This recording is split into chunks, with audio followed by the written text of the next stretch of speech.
皆さん、こんにちは。みーさチャンネル資格ハンター編です。最新の英語ニュースを読み上げますので、英語の試験勉強やスキルアップにご活用ください。Russia latest country to establish diplomatic ties with Taliban. April 9, 2022, 2:33 a.m. VOA News. File Taliban flags flutter at the airport in Kabul, Afghanistan, September 9, 2021. Their government still unrecognized by any country in the world, Afghanistan's ruling Taliban have found a way to beat international isolation, opening diplomatic ties with neighboring countries and others, with an eye to gaining formal recognition. In recent months, at least 4 countries, China, Pakistan, Russia and Turkmenistan, have accredited Taliban-appointed diplomats, even though all have refused to recognize the 8-month-old government in Afghanistan. Last month, Russia became the latest country to establish diplomatic ties with the Taliban when its foreign ministry accredited Taliban diplomat Jamal Nasir Garwal as Afghan charge d'affaires in Moscow. We regard this as a step towards the resumption of full-fledged diplomatic contacts, Russian Foreign Ministry spokesperson Maria Zakharova said Wednesday. On Saturday, Garwal took over the embassy, Taliban Foreign Ministry spokesman Abdul Kahar Baki tweeted. Although Zakharova said it was premature to talk about official recognition of the Taliban, the move is not sitting well in Washington, where officials are concerned it could confer undeserved legitimacy on the Taliban.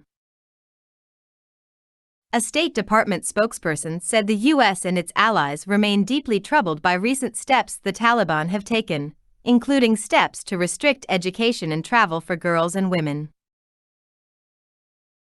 Now is not the time to take any steps to lend credibility to the Taliban or normalize relations, the spokesperson said in response to a query from VOA. This move sends the wrong signal to the Taliban. In the wake of the Taliban takeover of Afghanistan last August, the U.S. and other Western countries shut down their diplomatic posts in Kabul. But they've maintained contact with the group, if only to facilitate the flow of humanitarian aid into the country and influence Taliban policies. The countries that have received Taliban diplomats all maintain embassies in Afghanistan. Ronald Newman, a former U.S. ambassador to Kabul and the president of the American Academy of Diplomacy, said it was a mistake for Russia and other nations to accredit Taliban diplomats while the international community seeks cooperation from the Taliban on a number of fronts. When they accredit the diplomats, then they weaken the influence of the pressure that says you have to allow girls education and you have to cooperate with the NGOs, non-governmental organizations, to help feed people or you won't get recognition, Newman said. So what the Taliban will see is that if they pay no attention to those statements, some states will begin to move toward recognition anyway. Accrediting a foreign diplomat is not the same as giving formal recognition, Newman said. But that's not how the Taliban see it. File in this August 19, 2021, photo, Taliban fighters display their flag on patrol in Kabul, Afghanistan. In practice, this is the equivalent of recognition, but it is not enough, said Suhail Shaheen, who has been appointed by the Taliban to serve as Afghanistan's envoy to the UN. Countries must recognize the Islamic Emirate. Shaheen, whose appointment has not been endorsed by the UN, told VOA that about 10 countries have accepted Taliban diplomats, including China, Iran, Malaysia, Pakistan, Qatar, Russia, Saudi Arabia, and Turkmenistan.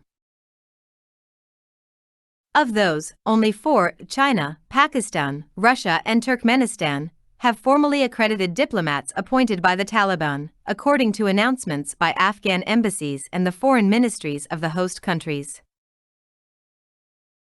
But previously appointed diplomats at Afghanistan's embassies in Iran, Malaysia and Saudi Arabia now followed the Taliban Foreign Ministry's instructions, Shaheen said.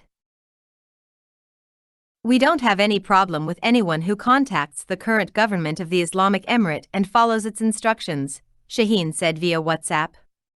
That's what they've done.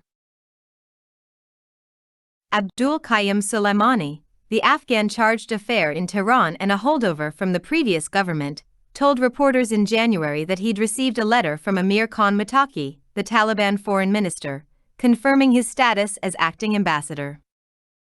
Representatives of the Afghan embassies in Kuala Lumpur and Riyadh could not be reached for comment. Qatar is a special case, Newman said.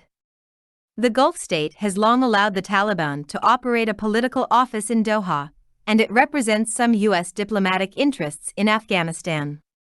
In November, Muttaqi met with Afghan embassy staff in Doha. The Qatar embassy in Washington did not respond to a question about whether the Qatari government had accredited any Taliban diplomats. Afghanistan maintains 45 embassies and 20 consulates around the world. The majority are still run by diplomats appointed by the government of former President Ashraf Ghani and have refused to work with the Taliban government. Mohammad Zahir Akbar, Afghanistan's ambassador to Tajikistan, said Taliban pressure to oust Afghan diplomats won't work. No country will let them do that, Akbar told VOA's Afghan service. Tajikistan, which maintains close ties to an anti-Taliban resistance group, is the only Afghanistan neighbor that has refused to allow Taliban officials to visit the Afghan embassy. Last week, a senior Taliban foreign ministry official visited an Afghan consulate in neighboring Uzbekistan to improve and organize the consular affairs of the Afghan consulate in the border town of Termez, according to a Taliban official. Last month, Afghanistan's embassy in Washington and its consulates in New York and Los Angeles shut down after running out of money. Senior State Department correspondent Cindy Sain and VOA Afghan Services Mirwais Rahmani contributed to this article.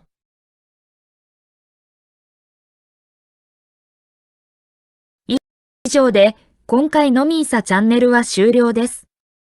最後までご視聴いただきましてありがとうございました。よろしければ高評価とチャンネル登録をよろしくお願いします。